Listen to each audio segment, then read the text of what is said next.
The world's airports have one answer to growth: build more. Dubai, Istanbul, Singapore, they're all doing it. It's the only playbook that's ever worked at scale. Paris had the same plan: €9 billion, fully designed, ready to build. Then something happened, and Paris threw the whole thing out. What they chose to do instead, and whether it was genius or the most expensive mistake in aviation history, is what this video is about. Before we get there, you need to understand what's actually at stake here, because this isn't just a story about one airport. France is the most visited country on Earth, and Charles de Gaulle isn't really a French airport. It's a global junction point. People don't just fly into Paris, they fly through it, onward to the rest of Europe, the Middle East, Africa. In 2019, it was the second busiest airport in Europe. By 2024, it had slipped to third, behind both Heathrow and Istanbul, and the gap is widening. That matters because airlines don't have loyalty. Route planners go wherever the hub is fastest, smoothest, and most efficient. If Doha works better than Paris, they reroute, quietly. And once that starts happening, it's very hard to reverse. Air France's entire business model runs through Charles de Gaulle. France's tourism economy depends on it. So when Paris decided to rethink everything, whatever they chose, it had to work. The stakes weren't abstract, they were existential. For years, that answer was simple: build Terminal 4. CDG already has two main terminal clusters: Terminal 1, the iconic circular building from 1974, and Terminal 2, which isn't really one terminal but 7, 2A through 2G, built across different decades with different design logic, barely connected to each other. It's not a mess because nobody cared, it's a mess because the airport grew faster than anyone planned for, and each era just bolted something new onto whatever was already there. By 2014, it was clear that system was running out of room. CDG's 4 runways essentially create a box, 2 parallel pairs that hard limit where anything new can go. So ADP drew up Terminal 4. France was playing the same game as everyone else. Then 2021 hit, and everything collapsed at once. COVID is the obvious part. Air travel fell off a cliff, and a project built on the assumption that demand grows forever suddenly had no legs.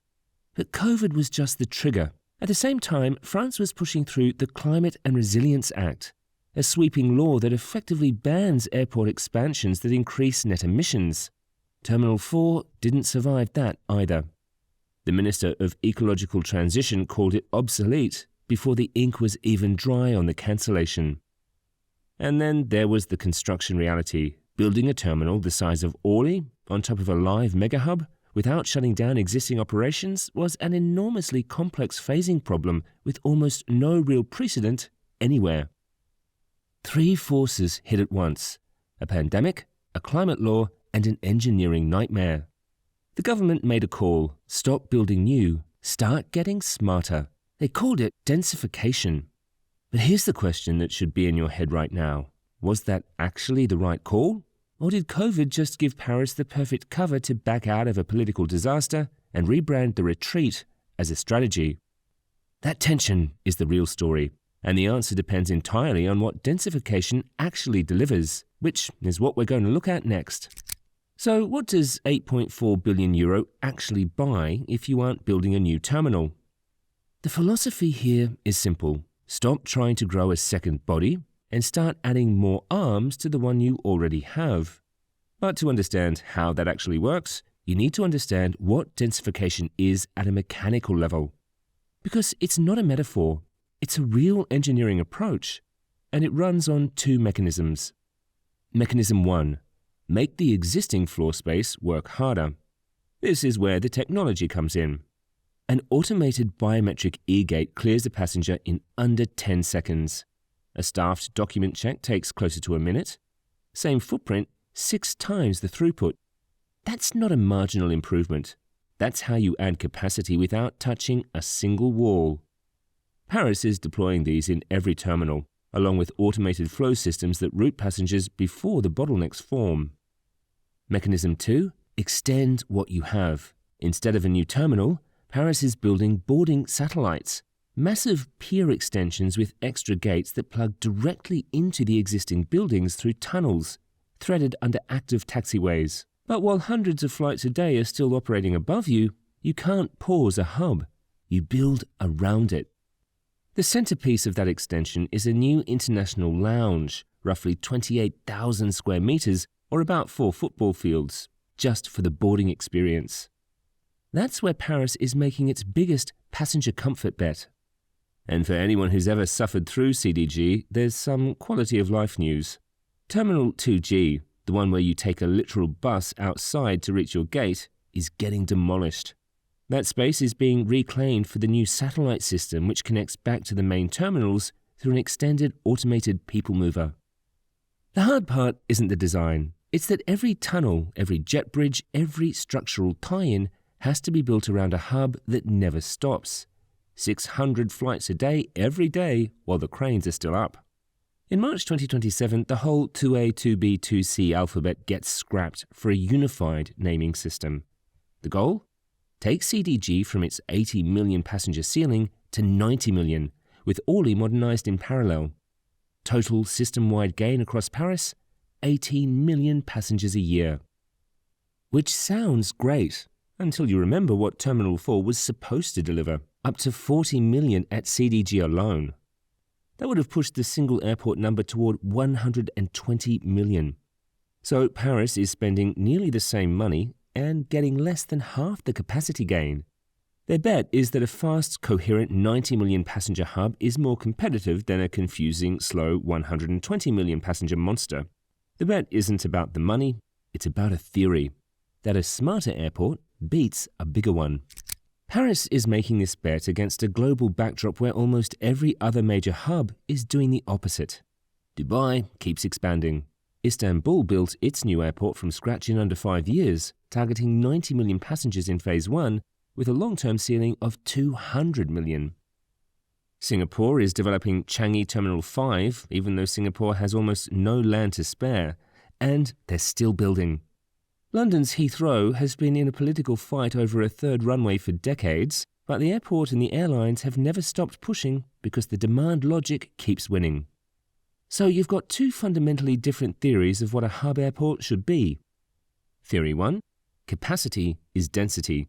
If you can handle more flights and more passengers than your competitors, airlines route through you, passengers follow, and economic activity follows that. Build ahead of demand, always. This is Dubai, this is Istanbul and Changi. Theory 2, the bottleneck isn't gates, it's flow. A congested, confusing, slow hub with 90 gates loses to a fast, coherent system with 70. Because airlines and passengers experience the whole journey, not just a departure screen. Technology can move capacity curves without pouring concrete. This is Paris.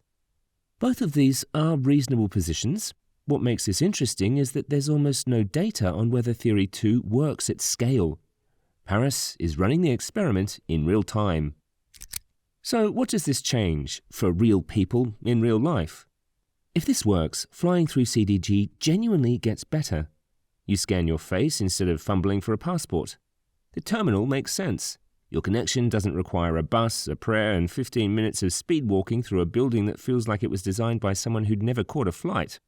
For a hub that's been notorious for being a stress fest, that's a big deal. But here's where it gets interesting for the industry. If this densification plan delivers, if CDG at 90 million is somehow smoother than it was at 76 million, Air France gets stronger. More routes, more reasons to funnel passengers through Paris. But if CDG starts congesting in the early 2030s, if 90 million passengers hit a ceiling before the plan is even finished, route planners at other carriers start doing the math. Amsterdam is right there. Frankfurt is right there. London is always looking to grow. Connections quietly reroute. And then there's the Terminal 2G situation, which is a bet inside a bet. You're demolishing existing gates on the promise that the new satellites will replace them on time.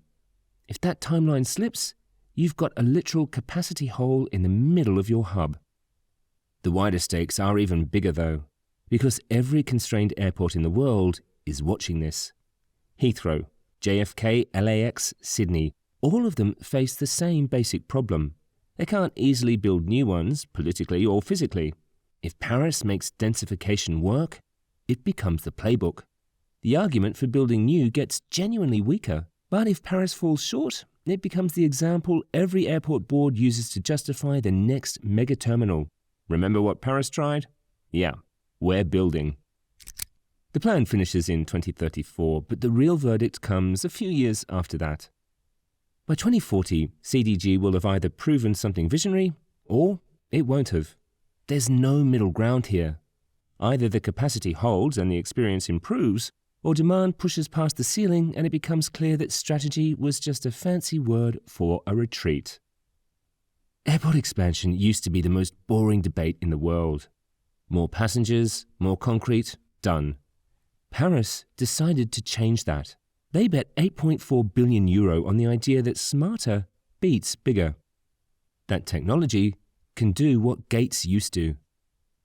Maybe they're right. Maybe the future of infrastructure isn't about how much you build, it's about how well what you've built works. Or maybe, sometime around 2038, a French transport minister is going to have a very uncomfortable press conference. Either way, the answer is going to be fascinating. Paris bet that demolishing a terminal and installing a face scan is worth more than pouring €9 billion in concrete. Singapore disagrees, and they're reclaiming land from the ocean to prove it. In 10 years, one of them will look very smart. Which one?